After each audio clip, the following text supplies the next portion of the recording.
अस्सलाम वालेकुम संगियो, इस टाइम मैं मौजूद हाँ पापे शोएब कोल और इन्होंने जड़े भले माशाल्लाह इतने के मशहूर होने इतने के मशहूर हो कि कराची तक लोग जड़ा है पसंद कर रहे हैं। बड़ी वीडियो च भी कई तक है वो पिछे और भी संगी संगी बैठे हैं, ज़रा गप टप मारने हैं इन्होंने। माशाल्लाह पापा भले पे कट रहे हो तो कितना के अरसा हो गया ये काम कर रहे हो?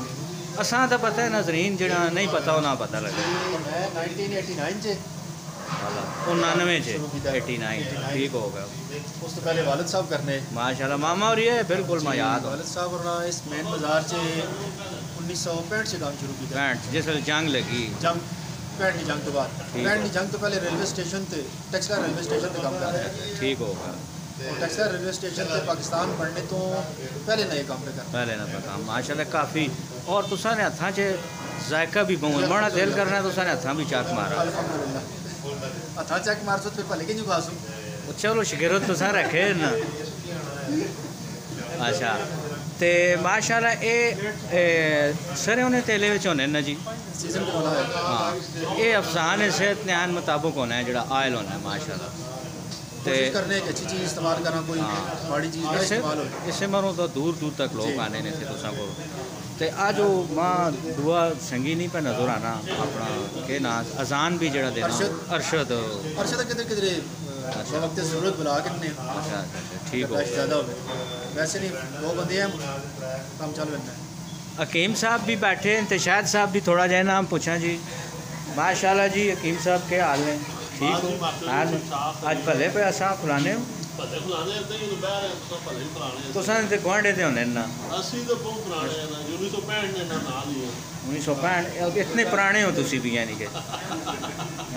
अच्छा शायद साहब सुनो जी भले आज जानी तो मारसो नाश्ता किया नहीं कोई ਤੁਹਾਡੀ ਫਰਮਾਇਸ਼ ਹੈ ਜਨਾਬ ਵੇਲੀ ਤੇ ਅਸੀਂ ਵੀ ਆ ਰਹੇ ਹਾਂ।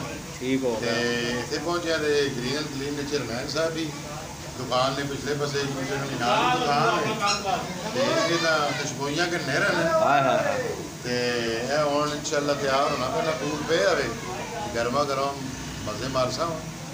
अच्छा पापा इत्थे असी आम तौर ते तकते रहने साडियां मावां भैणां धीआं भी आनियां माशाल्लाह।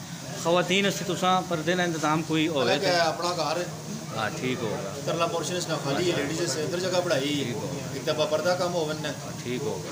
आने वाले बंदे ये ਜਿਹੜੀਆਂ ਸਾਡੀਆਂ ਭੈਣਾਂ ਤੱਕੀਆਂ ਹੁੰਦੀਆਂ ਟੀਵੀ ਸ਼ੀਵੀ ਵੀ ਤੇ ਵੀ ਇਸ ਵਸਾਤਤ ਤੋਂ ਉਹਨਾਂ ਵੀ ਦੱਸ ਛੋਣਾ ਕਿ ਖਵਾਤੀਨ ਵਾਸਤੇ ਵੀ ਮਾਸ਼ਾਅੱਲਾ ਇੱਥੇ ਇਹਨਾਂ ਜਗ੍ਹਾ ਰੱਖੀ ਹੈ ਉਹ ਵੀ ਖਾਣੀਆਂ ਪਰਦੇ 'ਚ ਬਹਿ ਕੇ बेहतरीन। और चटनी कितने पई उसी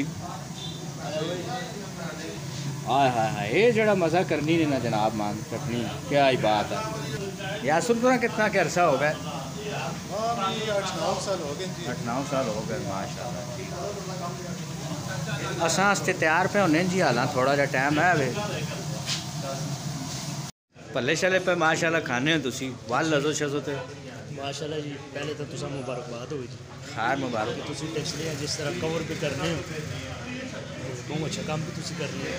उस बाद भी साड़ी स्वाद टेक्सटाइल की बहुत मशहूर है, काफ़ी दूर दूर लोग खाने ते काफ़ी अरसा तुसा भी हो गया खाने पीने हुए। जी जी असी निकले तो माशाल्लाह तो खाने दौड़ने पे खाने हैं जो टेस्ट में हाल है जायका और किधर भी इंशाल्लाह चस्का लाने आने ठीक हो गया।